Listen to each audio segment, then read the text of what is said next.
आज हम नाड़ी शोधन प्राणायाम के एक्चुअल फॉर्म के बारे में बात करेंगे, एडवांस्ड और फाइनल स्टेज के बारे में बात करेंगे। इससे पहले वीडियो में जो हमने प्रैक्टिस किया, जो देखा, वो नाड़ी शोधन प्राणायाम का सिंपल फॉर्म था। एक्चुअली उस नाड़ी शोधन प्राणायाम ना होकर के उसको नाड़ी शोधन ब्रीदिंग बोलेंगे। ऐसा मैं क्यों बोल रहा हूं, इसके लिए आपको बेसिक रूल्स और प्राणायाम समझना जरूरी है। यदि आपने ये समझना है, नहीं देखा है, तो मेरा यूट्यूब चैनल सेहत हेल्थ बाय जेडी, वहां पर पिछला वीडियो अपलोड किया हुआ है, प्राणायाम बेसिक रूल्स, वो जाके जरूर देखें, तभी आपको ये समझ में आएगा। आज हम नाड़ी शोधन प्राणायाम के दो फैक्टर के बारे में बात करेंगे। एक तो नाड़ी शोधन प्राणायाम का जो एडवांस स्टेज है उसके बारे में, यानी कि एक्चुअल नाड़ी शोधन प्राणायाम के बारे में, और दूसरा हम बात करेंगे नाड़ी शोधन प्राणायाम और स्टूडेंट्स।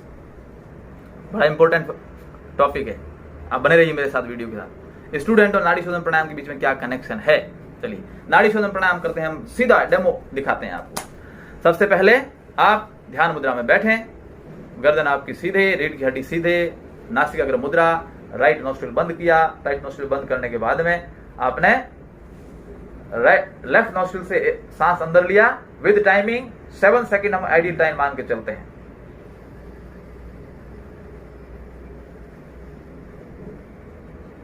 जब सांस अंदर ले लिया पूरा, तो दोनों नोस्ट्रिल को बंद कर दें और अंदर ली गई सांस को है वो 7 सेकंड तक अंदर होल्ड करके रखें। इसको बोलते हैं इंटरनल कुंभक।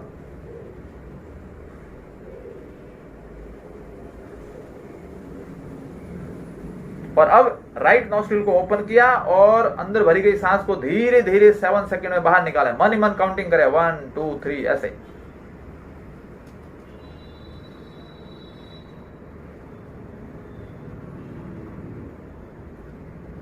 जब पूरी तरह से एक्सहेलेशन हो जाता है, सांस बाहर निकाल देते हैं, फिर दोनों नोस्ट्रिल को बंद कर दें और 7 सेकंड तक ब्रेथ को सस्पेंड करके रखें। यानी आपको सांस अंदर लेना ही नहीं है, 7 सेकंड तक फिर सस्पेंड करके रखें।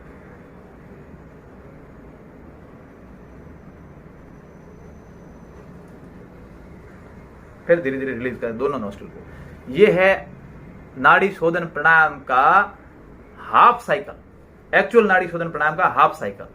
सेकंड हाफ क्या है? सेकंड हाफ में क्या किया हमने, वो देखें। फर्स्ट हाफ में हमने शुरुआत की थी लेफ्ट नोस्ट्रिल से, सेकंड हाफ में शुरुआत करेंगे राइट नोस्ट्रिल से। यानी कि राइट नोस्ट्रिल से हमने इनहेल किया 7 सेकंड तक,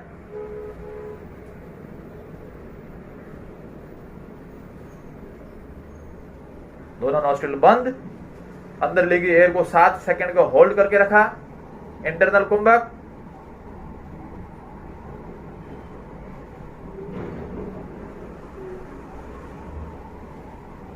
फिर लेफ्ट नोस्ट्रिल को ओपन करते हुए अंदर भरी गई सांस को बाहर निकालेंगे विद काउंटिंग 7 सेकेंड।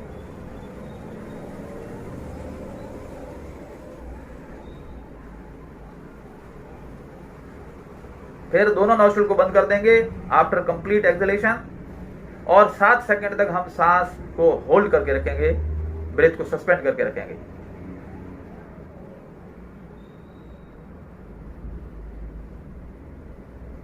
ये फिर सोले, ये है नाड़ी शोधन प्राणायाम का सेकंड हाफ साइकिल।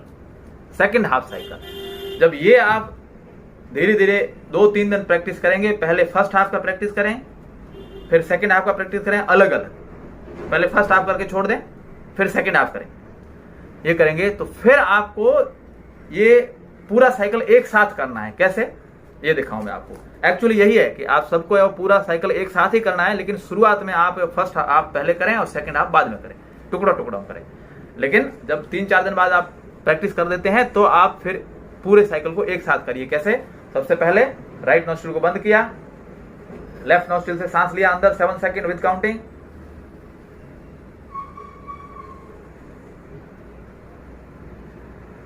दोनों नोस्ट्रिल बंद, अंदर ही अंदर 7 सेकंड तक होल्ड करके रखा ब्रेथ को।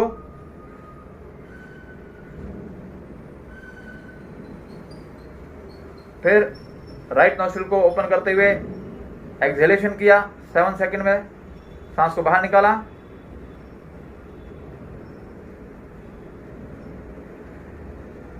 पूरी तरह जब सांस बाहर निकलती है, उसके बाद दोनों नोस्ट्रिल को बंद करके 7 सेकंड तक सांस लेना सस्पेंड किया, होल्ड किया। Outer breathing, outer holding, outer कुंभक। फिर ये फर्स्ट हाफ कंप्लीट हो गया, second half continue. Right nostril को ओपन करते हुए इनहेल किया राइट नॉस्ट्रिल से विद टाइमिंग 7 सेकेंड।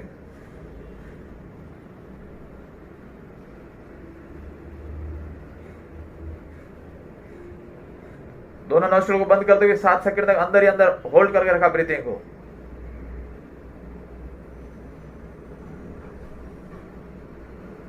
फिर लेफ्ट नॉस्ट्रिल को ओपन करते हुए 7 सेकंड में हमने एक्सहेल किया 7 सेकंड।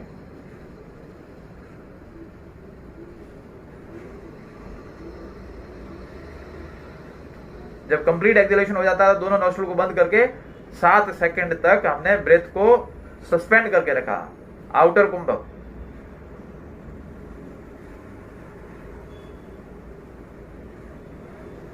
और फिर दोनों नॉस्ट्रिल रिलीज कर दिया। ये है नाड़ी शोधन प्राणायाम का कंप्लीट साइकिल। और आपको ये 7 राउंड करने हैं। फिर थोड़ा बीच में गैप लें 1 या 2 मिनट का, और फिर 7 राउंड करने हैं, यानी 7 राउंड के 2 सेट करने हैं।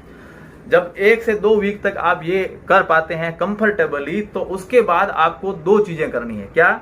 एक तो आप राउंड की संख्या बढ़ा दें, 7 की जगह 3 की जगह 4, 2 की जगह 3 कर दें। और दूसरा जो है आप टाइमिंग बढ़ा दें। अभी टाइमिंग है 7-7-7 उसको धीरे धीरे बढ़ाना है। इनहेलेशन में आपको 1 सेकंड बढ़ाना है, एक्सहेलेशन में आपको 2 सेकंड बढ़ाना है, और रिटेंशन का आपको इंटरनल रिटेंशन जो है होल्डिंग है उसको 4 सेकंड से बढ़ाना है। ऐसे करते करते आपको जो रेशियो है वो इनहेलेशन, होल्डिंग और एक्सहेलेशन, इसको 1:4:2 में जाना है। यानी कि आपको जब 1 सेकंड में सांस अंदर लेते हैं 4 सेकंड तक होल्ड करके रखिए और 2 सेकंड में बाहर निकालना हो। और ऐसा करते करते टाइमिंग आपकी है वो 10:40:20 तक जानी चाहिए। 10 सेकंड में इनहेलेशन, 40 सेकंड का रिटेंशन, होल्डिंग, और 20 सेकंड में एक्सहेलेशन। ये आपको टाइमिंग मेंटेन करना है। जब आप इजीली कंफर्टेबली ये टाइमिंग जब स्टैब्लिश हो जाता है तो आप समझिए कि आप नाड़ी शोधन प्राणायाम ठीक तरीके से कर पा रहे हैं। कोरोना काल में आपने देखा होगा कि बहुत सारे डॉक्टर और बताते थे और बहुत सारे एक्सपर्ट बताते थे कि आप यदि ब्रीथिंग की इंटरनल होल्डिंग है वो 35 से 40 सेकंड तक कर सकते हैं। इसका मतलब है कि आपके फेफड़े सही तरीके से काम कर रहे हैं। ये सेल्फ टेस्ट था। और ये प्राणायाम जो है वो हमारी फेफड़े की क्षमता को बढ़ाता है। ज्यादा समय तक है वो होल्डिंग जब हम करके रखते हैं ब्रीथ की, तो अंदर वो सांस को ज्यादा समय तक कैप्चर करके रखता है ऑक्सीजन को, और उससे हमारी फेफड़ों की क्षमता बढ़ती है। ये बैलेंसिंग प्राणायाम है। इससे एक तरफ इस नॉस्ट्रिल से दूसरी तरफ इस नॉस्ट्रिल से होगा तो ये हमारी पॉजिटिव और नेगेटिव एनर्जी को बैलेंस करता है, वात पित्त कफ के विकारों को बैलेंस करता है, हमारे थॉट्स को बैलेंस करता है, हमारी पूरी बॉडी में एनर्जी फ्लो, ऑक्सीजन की फ्लो को बैलेंस करता है। इसलिए हमारा ये शरीर है वो अच्छी तरीके से काम कर पाता है और चुस्त दुरुस्त रहता है। अब आते हैं कि स्टूडेंट और नाड़ी शोधन प्राणायाम में क्या कनेक्शन है। भगवान श्री कृष्ण ने गीता के अध्याय 1 श्लोक नंबर 50 में लिखा है कि योग कर्मशु कौशलम, योग कुशलता पूर्वक किया गया कर्म है। यानी कर्म तो है लेकिन वो भी कुशलता पूर्वक करना। कुशलता पूर्वक करने का मतलब है कि अपनी तरफ से 100% दे दीजिए, बाकी रिजल्ट है वो भगवान पर छोड़ दीजिए। योग दर्शन में महर्षि पतंजलि ने लिखा है कि योग चित्त वृत्ति निरोध, योग चित्त वृत्तियों का निरोध करना है, चित्त वृत्तियों को कंट्रोल करना है। ये 2 चीजें यदि स्टूडेंट को आज के दौर में सिखाया जाए। आज की गला काट प्रतियोगिता में स्टूडेंट्स को बहुत टेंशन है, मार्क्स का टेंशन, एग्जाम का टेंशन, जॉब का टेंशन, और पता नहीं किस तरह का टेंशन आता है। और उससे कई दफा ऐसा होता है कि टेंशन से वो नेगेटिव थॉट्स बनते हैं, नेगेटिव टेंडेंसीज आती है और कोई अनहोनी हो जाती है। तो इसके लिए मैं ये कहता हूं कि आज के दौर में स्टूडेंट को फिजिकली फिटनेस से ज्यादा मेंटली स्ट्रांग होना बहुत जरूरी है। यदि आप मेंटली स्ट्रांग हैं तो आप किसी भी परिस्थिति से बाहर निकल सकते हैं, और मेंटली यदि आप पुअर है तो आप कहीं न कहीं डिप्रेशन में चले जाएंगे। तो ये प्राणायाम जो है वो स्टूडेंट को मेंटली प्रिपेयर करता है, मेंटली स्ट्रांग बनाता है, नेगेटिव थॉट्स को हटा करके पॉजिटिव थॉट्स, पॉजिटिव एनर्जी को क्रिएट करता है, हमारे सेल्फ कॉन्फिडेंस को बूस्ट करता है।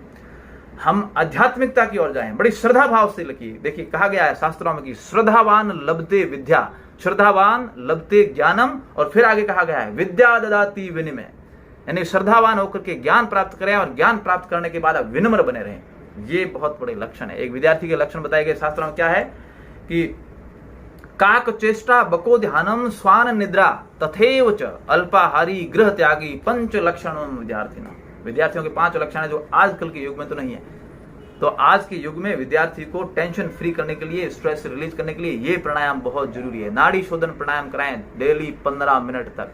यकीन मानिए आपके स्टूडेंट की जो स्ट्रेस है वो कम हो जाएगा, टेंशन रिलीज हो जाएगी, उसके अंदर एक सेल्फ कॉन्फिडेंस बूस्ट होगा और वो ये कहेगा कि भी ठीक है, मेरी तरफ से मैं 100% कोशिश करूंगा, बाकी रिजल्ट भगवान पे छोड़ दो, अपने आराध्य पर छोड़ दीजिए और वो अच्छा ही करेगा। इस पर मुझे कुछ पंक्तियां याद आती है। एक कथानक याद आता है कि एक पक्षी का जोड़ा था, पेड़ के अंदर बैठ गया और पेड़ से ऊपर से उड़ने की सोच रहा था, तो ऊपर एक बाज उड़ रहा था तो लगा कि बाज खा जाएगा। नीचे से उड़ने की कोशिश की थी, नीचे एक शिकारी तीर खींचे खड़ा था, बोला कि शिकारी है वो उसको मार देगा। तो अभी उड़े कहां से? तो मादा पक्षी ने बोला कि मरने का समय आ गया भाई, आप भगवान को याद कर लो। तो नर पक्षी ने बोला ठीक है, मरने का समय है, भगवान को याद करते हैं, देखते हैं वो बचाने वाला वही है। तो उन्होंने भगवान को याद किया और ऐसा संजोग बैठा कि पेड़ की जड़ से एक नाग निकला, सांप निकला, उस शिकारी को काटा, शिकारी का बाण का निशाना चूक गया और पक्षी को न लगकर के ऊपर उड़ते हुए बाज को लग गया, बाज नीचे गिर गया, शिकारी नीचे गिर गया, पक्षी वो आराम से उड़ गए अपने आराध्य के प्रति अंतिम क्षणों में। इतना यदि आपकी श्रद्धा है, इतना विश्वास है तो वो जरूर आपकी हेल्प करता है।